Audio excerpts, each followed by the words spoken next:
que entre el Rey Jesús, Rey de gloria.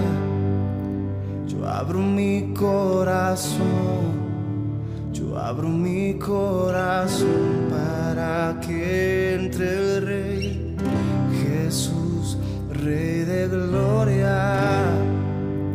Yo abro mi corazón, yo abro mi corazón para que entre el Rey Jesús, Rey de gloria.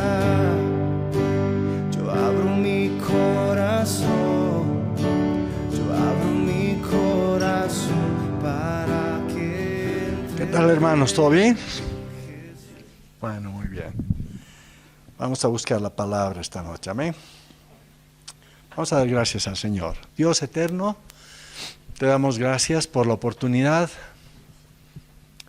de buscar tu rostro por medio de la palabra, Señor, y oramos que por tu Espíritu tú abras nuestros oídos, los ojos de nuestro corazón, para que podamos ver y entender las cosas que son tuyas, para que éstas vengan a ser poder, fuerza en nuestra vida, traigan fe, Señor, traigan esperanza, nos hagan desear aquello que tú tienes preparado para los que te buscan.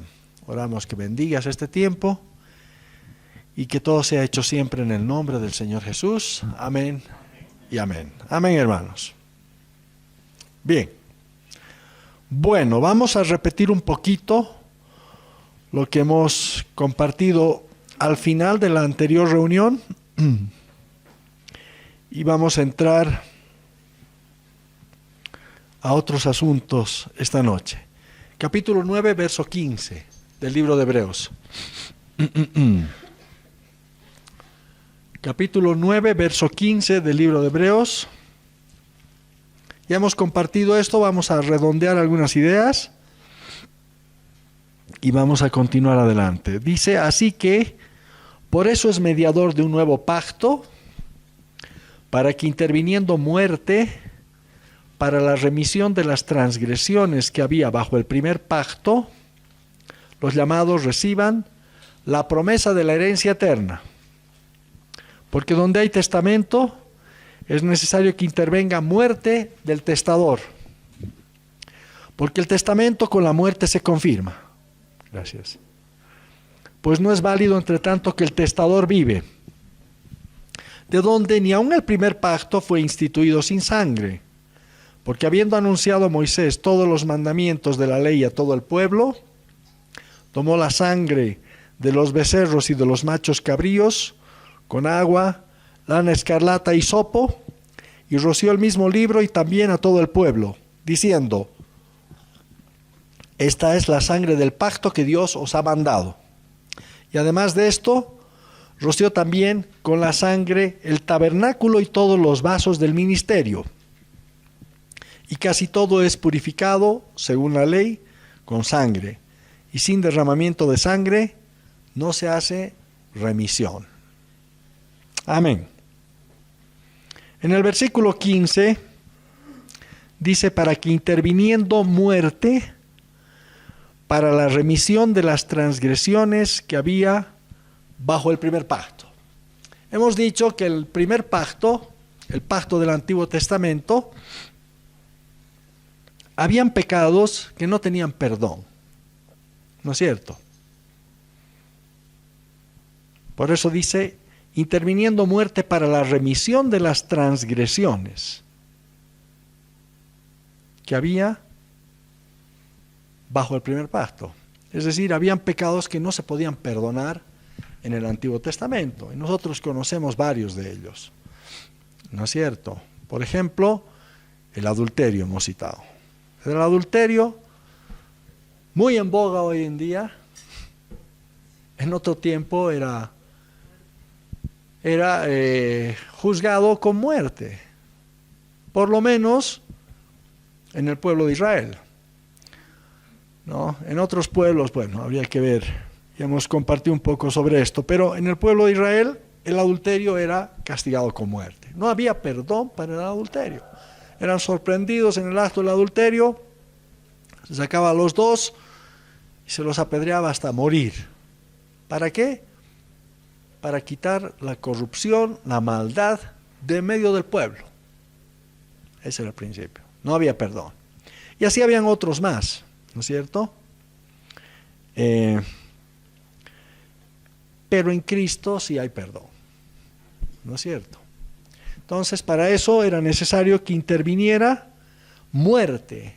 Tenía que haber muerte para la remisión de las transgresiones que perduraban o que habían todavía bajo el primer pacto. Es decir, la muerte de los toros, becerros, machos cabríos no era suficiente para limpiar ese tipo de pecados. ¿No es cierto? Hemos dicho que la sangre de los toros y de los machos cabríos santifican para la purificación de la carne. Esa era la eficacia en el Antiguo Testamento, pero no del espíritu del hombre. El espíritu del hombre en el Antiguo Testamento estaba intocado, no podía ser alcanzado por los sacrificios del Antiguo Testamento, porque estos sacrificios eran apenas figura, no era lo verdadero, era una figura. Lo verdadero es Cristo, ¿no es cierto? El cuerpo de Cristo. Ese era el verdadero sacrificio. Los sacrificios del Antiguo Testamento eran de animales, apuntaban a un mejor sacrificio, el de Cristo, ¿no es cierto? Y pues hasta que viniera el sacrificio de Cristo, ese tipo de pecados no podían ser perdonados, ¿no es cierto? Entonces, ese era el motivo, pero no era solamente, digamos, el conteo de qué pecados podían ser perdonados y qué pecados no podían ser perdonados. En realidad, hemos dicho que espiritualmente hablando, todos los pecados quedaban registrados igual en los cielos, ¿no? Por tanto, la parte espiritual del hombre estaba siempre contaminada. Los cielos estaban contaminados. Cuando hablamos de los cielos, ¿no es cierto? Todos piensan en algo externo a uno, ¿no es verdad? Pero la verdad es que nosotros tenemos dentro nuestro espíritu, vivificado por el Espíritu Santo, nos comunica con los cielos. Eso es lo que la Biblia está diciendo, ¿me entienden? Entonces, si decimos que los cielos estaban contaminados o permanecían contaminados, significa que el espíritu del hombre también estaba contaminado. Entonces, para poder limpiar estos cielos, dice que, un poco más adelante lo que hemos leído, era necesario mejores sacrificios que estos. ¿No es cierto? Mejores. Y los mejores sacrificios vinieron con la sangre de Cristo. La sangre de Cristo tiene la siguiente virtud, que cuando Cristo murió, dice que el Señor Jesucristo, dice que por el Espíritu Eterno se entregó a sí mismo a Dios, como cordero sin mancha. ¿No es verdad? Hemos dicho que el pecado del alma se tiene que limpiar con alma, con su sangre. La vida de la carne, el alma de la carne en la sangre está. Eso hemos leído también, ¿no es cierto? Entonces, Él hizo un sacrificio así. Y cuando hizo tal sacrificio, guiado por el Espíritu Santo dijo, amén. Y por eso, el Espíritu Santo es capaz de testificar que ese sacrificio es válido para cualquiera que cree. Así como en Adán todos mueren, en Cristo todos serán vivificados. El mismo principio. ¿Me están entendiendo? ¿No? Entonces, eso es lo que el apóstol Pablo, en resumen, después cuando va a predicar a una de las iglesias en el Asia Menor, les dice, sabed pues, eso está en, por si acaso, Hechos 13, 38 al 39. Sabed pues esto, varones hermanos, que por medio de él se os anuncia perdón de pecados, y que de todo aquello de que por la ley de Moisés no pudisteis ser justificados, en él es justificado todo aquel que cree. Todo aquel que cree. ¿No es cierto? ¿Amén? ¿Se entiende o no se entiende? Se entiende, ¿no es cierto? Y hay otras cosas interesantes, además de eso. ¿No es cierto? Bien, eso. Ahora, hemos hablado de este texto de capítulo 9 de Hebreos 15 en adelante, y ustedes verán que ahí se habla de testamento, se habla de pacto, y medio que se mezclan las ideas, ¿no es cierto? Es sorprendente que en el griego la palabra pacto y la palabra testamento es la misma. O sea que esa palabra en griego se puede traducir indistintamente como pacto o como testamento. Por eso se dice Antiguo Testamento, pero es en realidad Antiguo Pacto, ¿no? Pero es importante esto porque un testamento implica una herencia. Y para que el testamento valga, tiene que haber muerto el testador.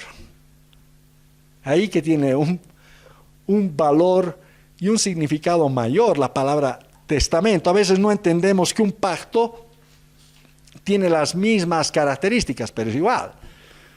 Por eso dice, hemos leído que para que se pudiesen, textualmente hemos leído, para que interviniendo muerte para la remisión de las transgresiones que había bajo el primer pacto.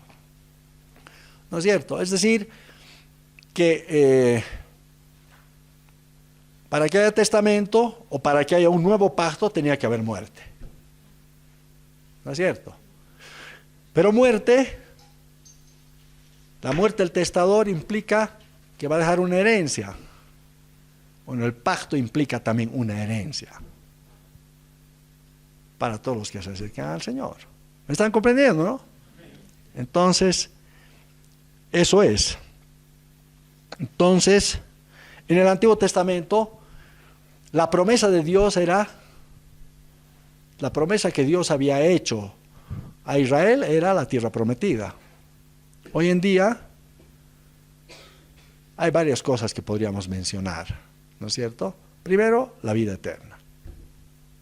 La vida eterna. He estado meditando un poco ahí, me vienen pensamientos, ¿no? Y a veces ideas para compartir a gente que no conoce al Señor. Fíjense ustedes en nuestro país y en otros países igual, ¿no? Continuamente leo noticias de otros países, artículos de prensa y demás, y todo el mundo anda pues preocupado sobre su jubilación, ¿no es cierto? Su jubilación. Todo el mundo se preocupa de aportar. En algunos países pues se jubilaban a los 65 años los varones, las mujeres también, ¿no? 65. Aquí creo que 60, ¿no? Las mujeres. Bueno, ahora han subido un poco los años. ¿Por qué? Porque primero la gente vive más. Los jubilabas y los se quedaban en su casa, en otras palabras. Se aburrían terriblemente. Y después, con todos los años extra que vivían, ya la jubilación no alcanzaba. No alcanzaba. Pero el punto es que todos los hombres se preparan, ¿no es verdad?, para la jubilación. Y pues después de la jubilación les quedan unos años, ¿no? Depende, pues. Pueden ser 5, pueden ser 10, hay algunos. Hace poco ha muerto una mujer aquí que tenía 118 años, ¿no? Ella no estaba jubilada, pero ha muerto con 118 años. Y todo el mundo se preocupa, ¿no? ¿Qué voy a vivir? ¿Qué voy a hacer? ¿Qué dinero voy a tener? Pero lo que no se preocupa es, ¿qué va a pasar después de esos 5, de esos 10? ¿Qué va a pasar una eternidad? De esa jubilación nadie habla. ¿Me entiendes? ¿No? Aquí puedes tú recibir, qué sé yo, suponte que tuvieras una buena jubilación y te dieran 10,000 bolivianos, digamos. La gente creo que quedaría contenta, ¿no? 10,000 bolivianos, pucha, ya después de haber trabajado toda la vida, ahora puedo descansar. ¿Cuántos años? Aquí dice,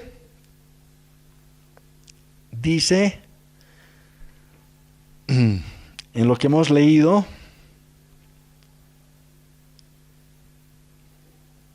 para que interviniendo muerte para la remisión de las transgresiones que había bajo el primer pacto, los llamados reciban la promesa de la herencia eterna. Lo que el hombre no ha descubierto es que es eterno. ¿No es verdad? Eso la sabiduría humana no ha permitido entender. ¿No es cierto? Los que vienen al Señor, sí. Y aún así necesitamos conocer más de esto. Necesitamos luz de Dios, ¿no? Para que dice, entendamos la esperanza a la cual hemos sido llamados. Y esa esperanza es justamente tener una vida eterna. ¿No es cierto? Entonces, en el Antiguo Testamento, la herencia del pueblo de Israel fue la tierra prometida, ¿no? En el Nuevo Testamento, la herencia eterna es la vida eterna, es el reino de los cielos, digo, es el Espíritu Santo. Qué tremendo el Espíritu Santo. ¿No es cierto? El Espíritu de la promesa, dice. ¿No es verdad? Entonces, solamente puedes tú acceder a esta herencia, ¿no es cierto? Dice que el Espíritu Santo es las arras de nuestra herencia, las primicias, en otra parte, lo primero que vamos a recibir, ¿no es verdad? Las garantías, además. Es decir, el que tiene el Espíritu Santo y muere con el Espíritu Santo, ese sí que tiene un sello de Dios. Dios dice, este sí es mío, este sí es mío. Es garantía de que se va a resucitar. Es lo que ha pasado con el Señor Jesús, pues. Lo mismo va a pasar con nosotros, aunque un poco más de tiempo tenga que pasar muchas veces, ¿no es cierto? El Señor fue resucitado al tercer día, nosotros quizá en un futuro, pero el que tiene el Espíritu Santo, ese sí que tiene un sello de Dios, arras, garantía, primicias de nuestra herencia. ¿Me están entendiendo? Así es. Entonces, eso es lo que está diciendo acá, ¿no? Y herencia, como hemos dicho, implica muchas cosas, ¿no?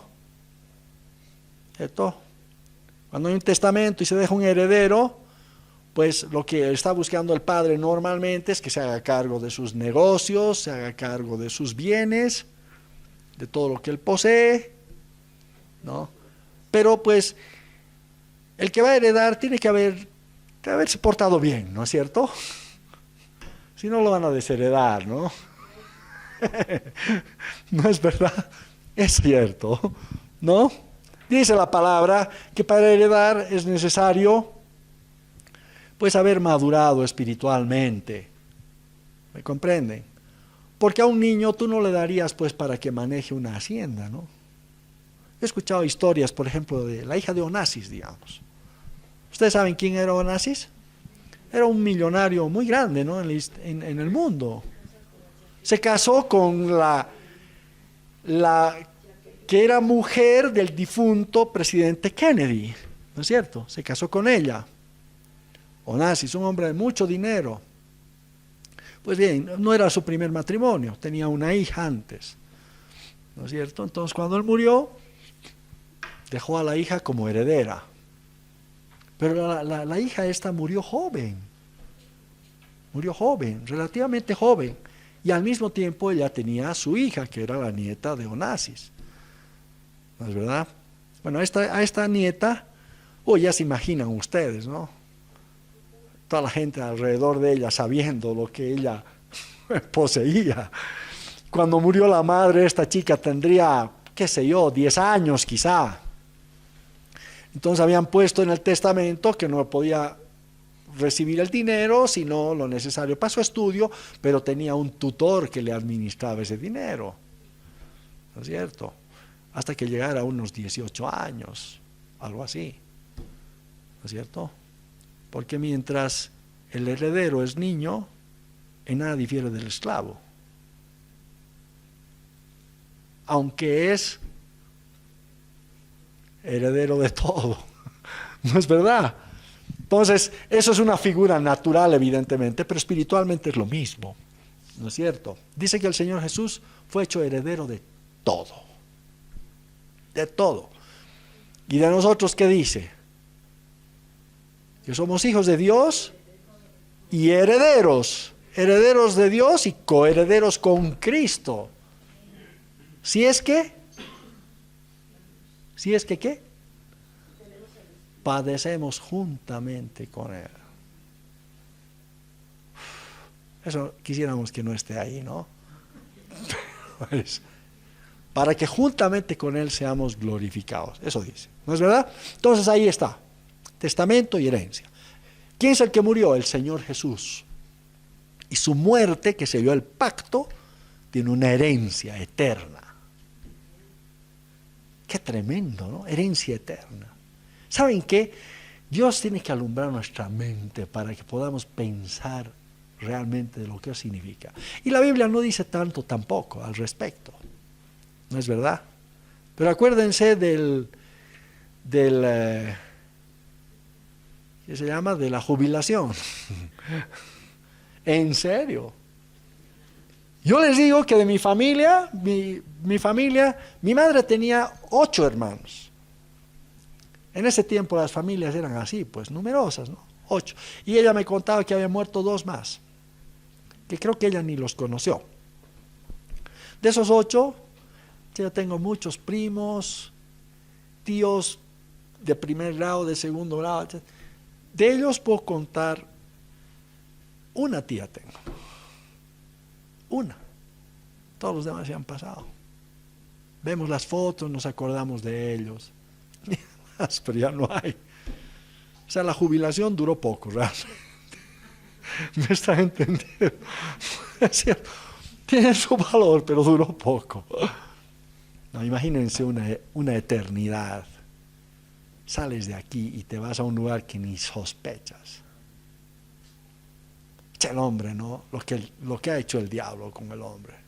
Ha puesto un velo magnífico, ¿no? Magnífico. Magnífico. ¿Ven? Bien. Entonces eso. Y finalmente en este punto, el testamento con la muerte se confirma. Ahora, para la palabra, muerte está relacionada en este sentido, bueno, dice, la vida de la carne en la sangre está. ¿No es cierto? Entonces, si la vida de la carne, eso está en Levítico capítulo 16. O 17, estoy seguro. Bueno, si la vida está en la carne, si la vida de la carne está en la sangre, entonces el derramar la sangre es la muerte. Eso es. Entonces, la muerte de este testador, el testamento con la muerte se confirma, dice, entonces ello implicaba derramamiento de sangre. Y por tanto el Señor Jesús cumplió con exactamente estos requisitos, ¿no es cierto? Ahora escuchen esto, antes que se me pase. ¿No es cierto? Entonces, en la Biblia, para que haya un pacto es necesario que haya derramamiento de sangre. ¿No? De donde ni aún el primer pacto fue instituido sin sangre. Eso está en el verso 18 del capítulo 19. Porque habiendo anunciado Moisés todos los mandamientos de la ley a todo el pueblo, tomó la sangre de los becerros y de los machos cabríos con agua, lana escarlata y hisopo, y roció el mismo libro y también a todo el pueblo, diciendo, esta es la sangre del pacto que Dios os ha mandado. Dice que Moisés tomó la sangre de los becerros y de los machos cabríos con agua. ¿No es cierto? ¿Se acuerdan ese texto que hay en Juan? Al final del libro de Juan, cuando el Señor Jesús murió pronto, a tal punto que cuando le fueron a decir esto a Pilatos, no podía creer que hubiera muerto tan rápido, porque él entregó el Espíritu. En cambio a los otros les tuvieron que quebrar las piernas, ¿se acuerdan, no? Pero la profecía decía, no se quebrará hueso suyo. ¿No es verdad? Bueno, pero en ese contexto dice que vino un soldado y le atravesó el costado de Jesús. ¿Y qué salió? Sangre y agua. Lo mismo, hermanos. Y dice, y de esto da testimonio, Juan dice, y da testimonio de lo que vio. ¡Qué tremendo! El Señor estaba sellando el pacto, igual que como hizo con Moisés en el Antiguo Testamento, pero ahora el verdadero pacto, sangre y agua.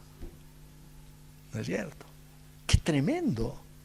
Y ustedes lean el relato de Juan y lo dice, y esto lo dice, o sea, como queriendo afirmar que realmente fue así, que él lo vio, como que era algo importante, algo fundamental. A ver si alguien puede encontrar ese texto en Juan. ¿Lo tienes? En el Evangelio. Bueno. Entonces, así es. Sangre y agua. Y dice que casi todas las cosas, según la ley, se purifican con sangre. Casi todas las cosas con sangre. Habían otras que se purificaban con agua. ¿No? Eran los bautizos que había, figura del bautizo en el Antiguo Testamento. ¿No es cierto? ¿Amén? Bien. ¿No podía encontrar ese versículo? A ver, léelo, por favor.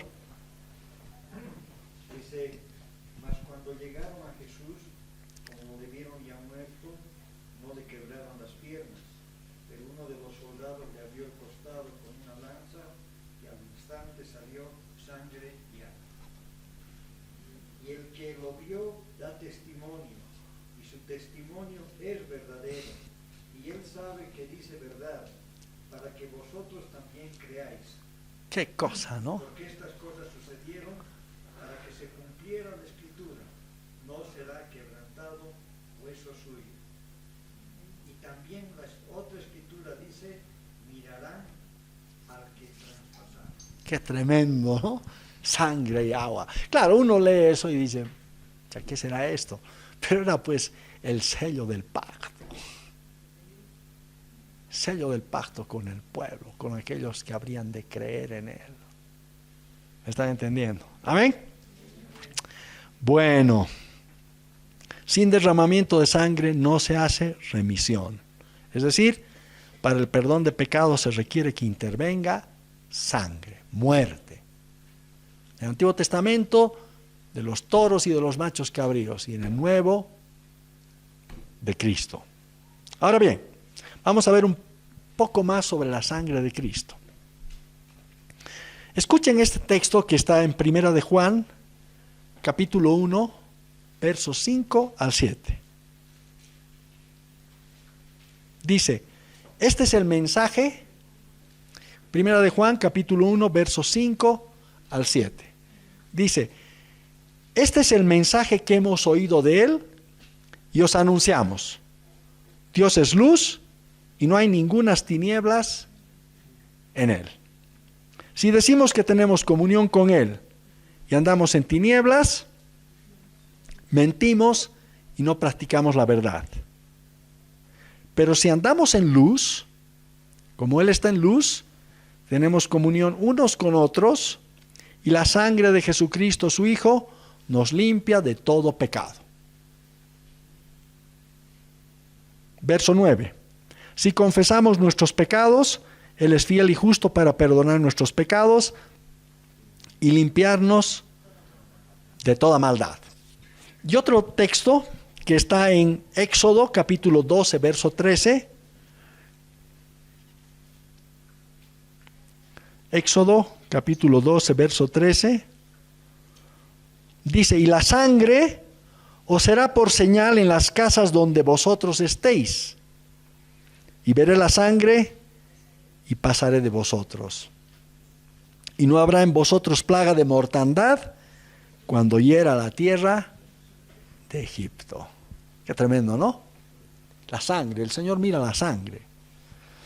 ¿No es verdad? Bueno, cuando nos convertimos al Señor, la sangre de Jesucristo nos limpia de todo pecado y permanece, no es una cosa que limpia y desaparece, sino que nos limpia y permanece limpiándonos. Tal como dice en el texto que hemos leído en Éxodo 12:13, y veré la sangre y pasaré de vosotros. Ahora, esto es una cuestión continua, en otras palabras. En el original, en 1 de Juan 1:7, dice lo siguiente: y la sangre de Jesucristo, su Hijo, aquí dice lo que hemos leído, nos limpia de todo pecado. Pero el original dice, y la sangre de Jesucristo, su Hijo, nos continúa limpiando de todo pecado. O sea que es algo activo, permanente, la sangre. ¿No es cierto? En otras palabras, la sangre de Jesucristo opera continuamente sobre nuestro espíritu, en tanto andemos en luz. El requisito es andar en luz. Si andamos en luz. Si andamos en luz, la sangre de Jesucristo está operando en nuestro espíritu. ¿No es cierto? En tanto andemos en luz. ¿Y qué es luz? ¿Ah? ¿Sí? ¿Qué más? En la Biblia dice, hay un par de versos. Dice, en él estaba la vida y la vida era la luz de los hombres. ¿No es cierto? Y hay otro verso que dice, escuchen, otra vez Jesús les habló diciendo, yo soy la luz del mundo. El que me sigue no andará en tinieblas, sino que tendrá la luz de la vida. Entonces, andar en luz significa andar en la vida que Dios te ha dado, la vida nueva que Dios te ha dado, la vida espiritual que Dios te ha dado. Lo que el apóstol Pablo llama andar en el Espíritu. Entonces, si nosotros andamos en el Espíritu o andamos en luz, la sangre de Jesucristo continúa limpiándonos. ¿Por qué? Escuchen esto. ¿Por qué? Porque la vida de la carne en la sangre está. Entonces, mientras la sangre está operando sobre ti, la vida del Señor fluye a tu vida espiritual, a tu espíritu.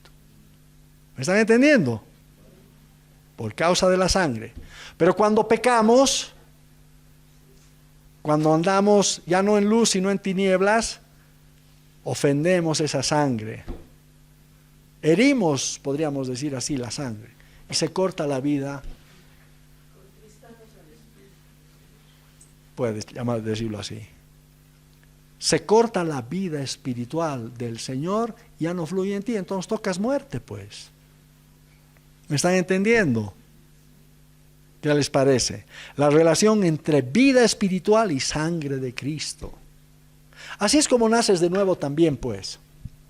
Te acercas al Señor Jesús, pides perdón por tus pecados, confiesas que has estado viviendo distante, fuera del Señor, ¿no es verdad? Y el Señor entonces limpia todo tu ser. Los cielos limpia, tu espíritu lo limpia con su sangre. Vida por muerte. Pero en cuanto te limpia, empieza a fluir la vida espiritual del Señor. ¿Me entiendes? Entonces, cuán importante es que cuando nosotros, como cristianos,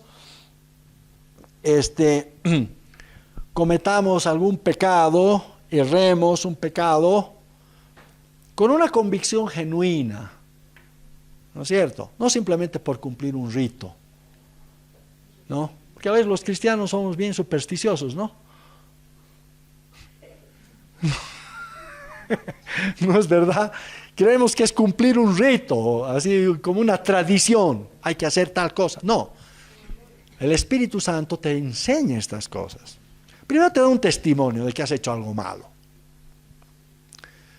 ¿No? El Espíritu Santo juzga tus actos a través de tu conciencia.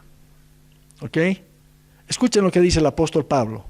hablando de esto. Verdad digo en Cristo, no miento.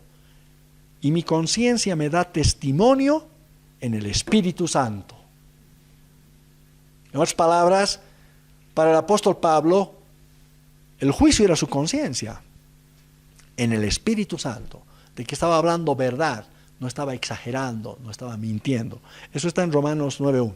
¿Me están entendiendo? Entonces, hermanos, tu conciencia te dice pues si te has portado bien delante de Dios o no. Ahora, la conciencia es algo que tiene que tratarse, tiene que perfeccionarse, ¿no es cierto? Ha estado muchos años sujeta al pecado, a las tinieblas, a la desobediencia, ¿no es cierto?, al Señor. Entonces, no funciona tan perfectamente como uno quisiera. ¿No es verdad?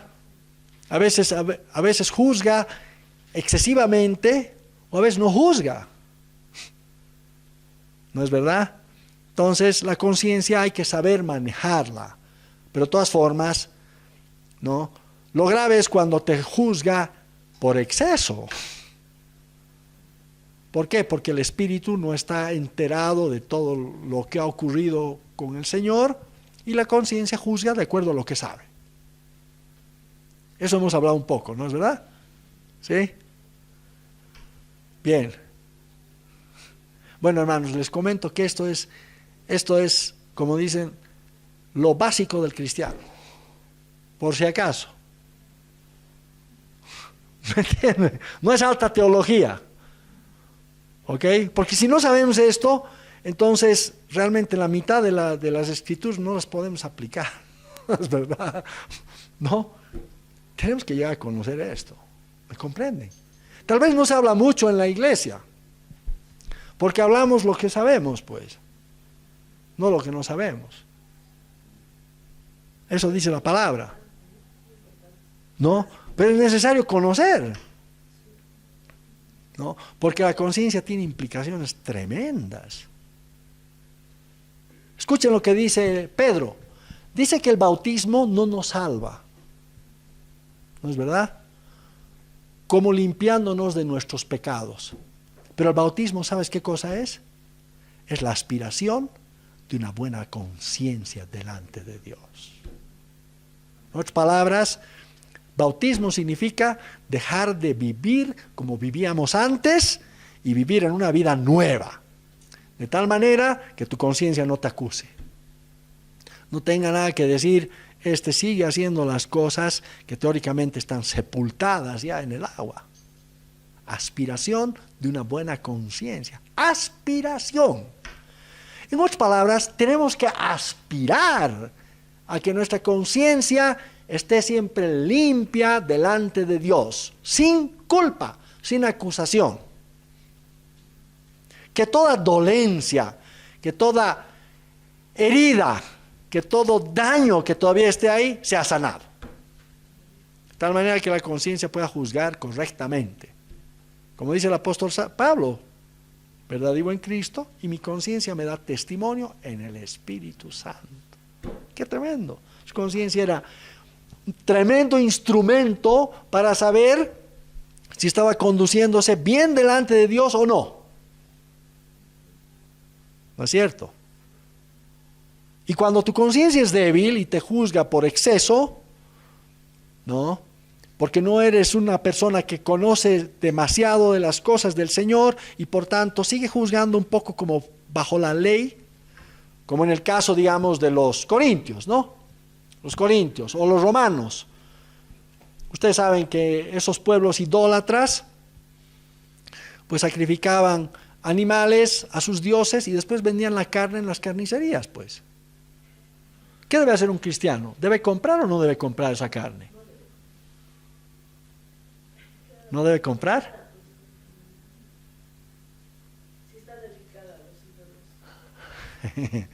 Dice que puedes comprar. Claro. Porque de Dios, del Señor es el mundo y la plenitud. No es de los ídolos. Pero no en todos hay este conocimiento. ¿Me están entendiendo? No en todos hay este conocimiento. Es decir, es un conocimiento espiritual, no es simplemente algo mental. ¿no es cierto? Y cuando no hay ese conocimiento, entonces iban los cristianos, compraban carne sacrificada a los ídolos y muchos condenaban, pues. Como dice la hermana, no había que comprar. Por lo cual dice, algunos comen legumbres, otros comen carne.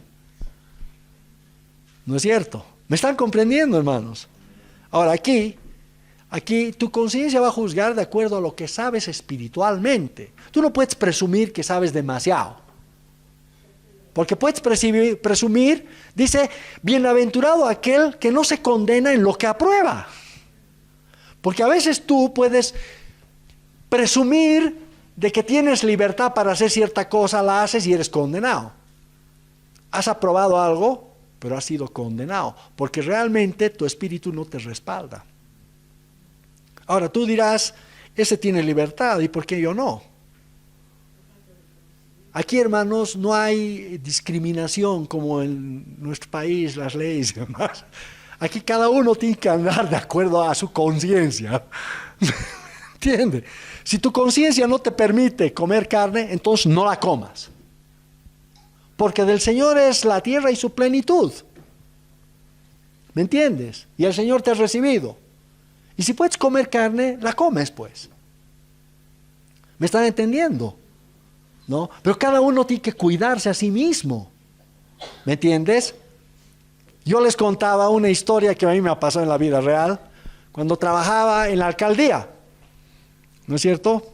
Yo leí en el periódico un día, querían que hubiera como un segundo aguinaldo, más o menos, en esa época. Entonces yo leí en el periódico, decía, el gobierno prohíbe este segundo aguinaldo o este bono. Bueno, ¿para qué? Llega el fin de mes y me dan un cheque más a mí. En la alcaldía. Aquí está el segundo aguinaldo, digamos. Y he dicho, pero si está prohibido.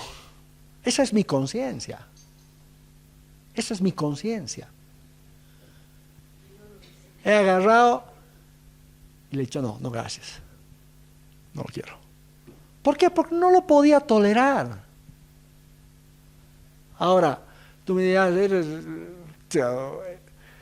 como que eso llegó hasta oídos de unos amigos en España, les cuento. ¿Qué tiene este? Le regalan plata y no quiere. Conciencia, pues, hermanos. ¿Qué quieres, que me meta en problemas con Dios? ¿Porque no puedo manejar el asunto? No, prefiero nomás dejar ese dinero. Y lo dejé. Y me he acordado. ¿Por qué? Porque mi conciencia no me permitía. Hasta el día de hoy, no sé qué hubiera hecho. Les soy sincero. Pero esa es mi conciencia. ¿Está entendiendo? Es así. Porque ¿saben qué, hermanos? La conciencia no solamente, pues, toca estos aspectos puramente espirituales, en un sentido así, ¿no? O religioso, si vale el término. Vamos a ver un poco más adelante lo que dice Pedro respecto a la conciencia. Y dice que es necesario, por causa de la conciencia, estar sujetos a nuestros amos terrenales, dice. Eso le estaba hablando a los esclavos de aquella época. Por causa de la conciencia. En otras palabras, Dios esperaba que los esclavos se portaran bien con sus amos terrenales. Ahora, ¿ustedes tienen amos terrenales?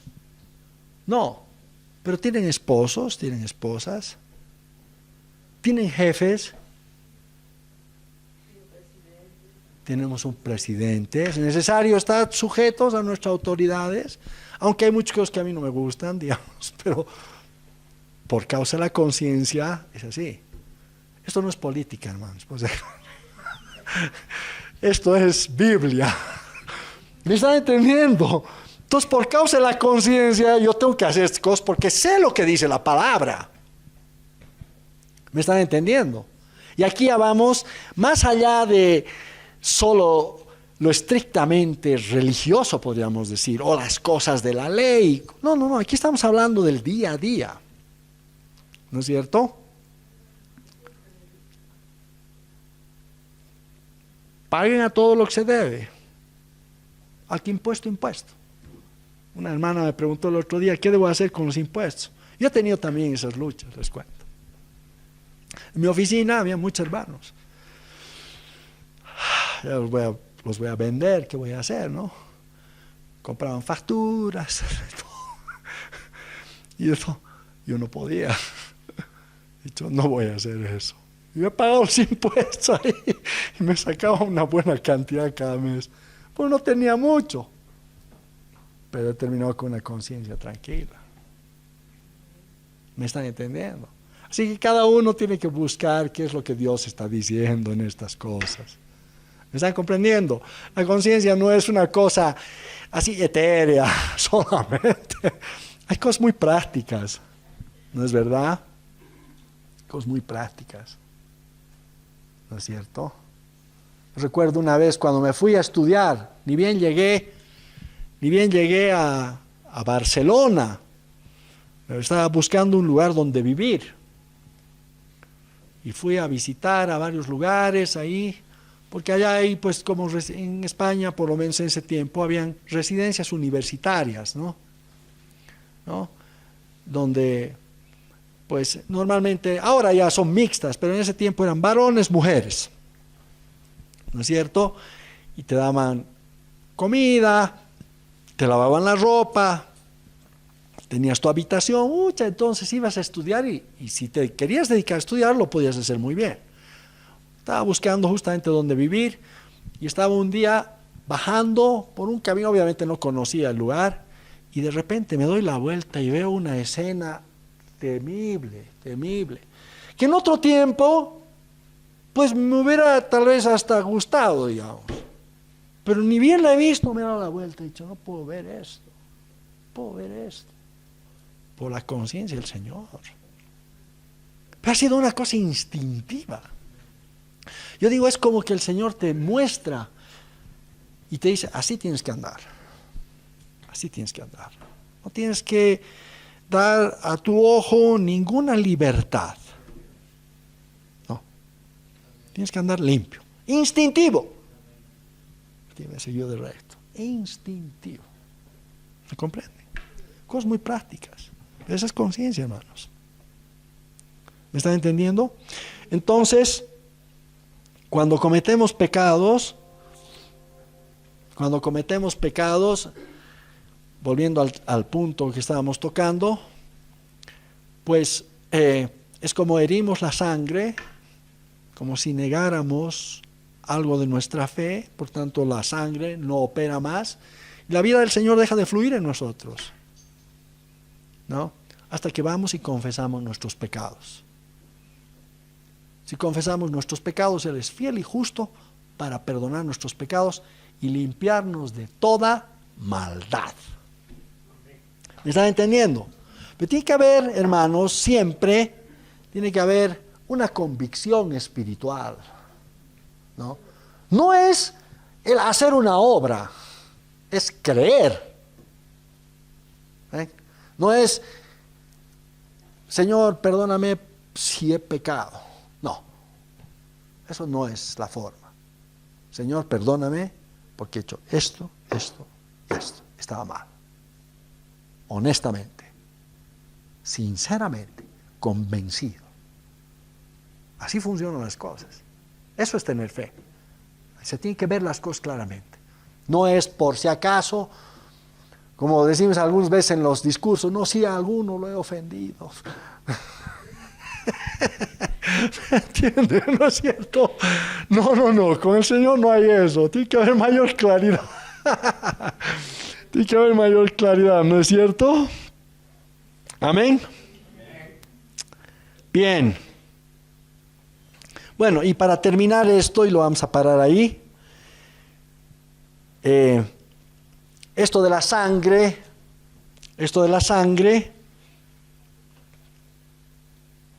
hemos dicho, es el proceso por el cual nosotros nacemos de nuevo, ¿no es cierto? Recibimos vida espiritual de parte de Dios. Escuchen este versículo. Pedro, esto está en 1 de Pedro 1, versículos 1 al 2. Dice: Pedro, apóstol de Jesucristo, a los expatriados de la dispersión en el Ponto, Galacia, Capadocia, Asia y Bitinia, elegidos según la presciencia de Dios, Padre, en santificación del Espíritu, para obedecer y ser rociados con la sangre de Jesucristo. Gracia y paz os sean multiplicadas. Esto también es tomado del día de la expiación. Lo que estamos viendo en el libro de Hebreos. El libro de Hebreos tiene el trasfondo del día de la expiación, capítulos 16, 17 del Levítico. Y está haciendo referencia, dice, que hemos sido llamados o predestinados para obedecer y ser rociados con la sangre de Jesucristo. En el día de la expiación, el sumo sacerdote sacrificaba primero un animal por sus propios pecados y después el macho cabrío por los pecados del pueblo, ¿no es cierto?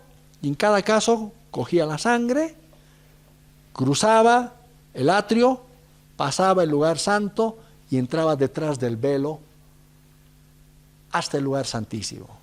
Entonces cogía de la sangre y con su dedo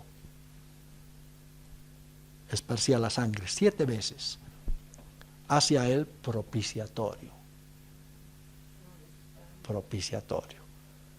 Y en la palabra hemos leído en Romanos, ¿no es cierto?, que dice que Él es la propiciación por nuestros pecados. Es decir, la sangre de Cristo nos hace propicio, hace que Dios sea propicio, que esté dispuesto a perdonarnos. ¿Me están entendiendo, hermanos? Rociado con la sangre de Cristo. El Señor rocía con la sangre, limpia tus pecados y te da vida. Amén. Así es. Tremendo esto de la sangre, ¿no es verdad? Ahora, como les he dicho muchas veces, estas son las figuras. Ahora falta la realidad espiritual. La realidad espiritual la vas a agarrar tú en tu cuarto, de rodillas, y ver que funciona. Amén. Amén, hermanos. Nos pondremos en pie.